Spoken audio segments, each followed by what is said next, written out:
కేసీఆర్ ఓడిపోయినా కూడా తెలంగాణ రాష్ట్రాన్ని గెలిపిస్తూనే ఉన్నాడు. ముమ్మాటికి తెలంగాణ రాష్ట్ర ప్రభుత్వంలో మూడోసారి కాంగ్రెస్ ప్రభుత్వం అధికారంలోకి రాగానే ఎక్కడ చూసినా కూడా జాతీయ స్థాయిలో కానీ రాష్ట్ర స్థాయిలో కానీ ఇరు రాష్ట్రాల్లో కానీ తెలంగాణ రాష్ట్ర పరువుని బజార్లో ఇడ్చిపడేసిండు ముఖ్యమంత్రి రేవంత్ రెడ్డి గారు. కానీ ఆ పరువుని ఎప్పటికెప్పుడు భారతదేశంలోనే నెంబర్ 1 స్థాయిగా పోటీ పడేటట్టుగా తెలంగాణ రాష్ట్రాన్ని తీర్చిదిద్దుండు కేసీఆర్. ఈ రోజు భారతదేశంలోనే 28 రాష్ట్రాలకెల్లా 29వ రాష్ట్రంగా తలెత్తుకునేలా చేసిండు కేసీఆర్.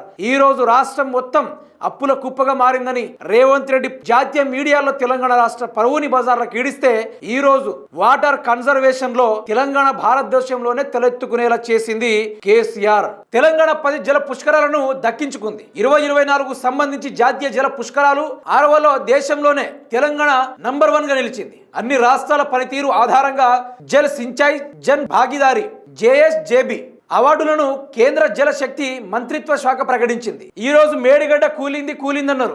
ఈ రోజు ఆ మేడిగడ్డ ద్వారానే ఈ రోజు జలాశయాలు, బ్రహ్మాండమైన జలాశయాలు, ఇక్కడ కుంటలు, చెరువులు, ఇక్కడ కాలువల్లో కూడా ఒక గోతి తవ్విన కూడా నీళ్లు ఊరే ఆస్కారంగా భూగర్భ జలాలు నింపింది కేసీఆర్. అటువంటి కాళేశ్వరం కూలింది, కుంగింది, వంగింది, మింగింది, అది ఊసిపోయింది అనుకుంటూ ఈ కాంగ్రెస్ ప్రభుత్వం భారతదేశంలోనే తెలంగాణ రాష్ట్ర పరువును ఈడ్చిందంటే కాంగ్రెస్ పార్టీ రేవంత్ రెడ్డి మాత్రమే. కానీ ఈ రోజు భారతదేశంలోనే తెలంగాణలో తల ఎత్తుకునేలాగా ఈరోజు తీర్చిదిద్దిండు. వాటర్ కన్జర్వేషన్ చేసిండు.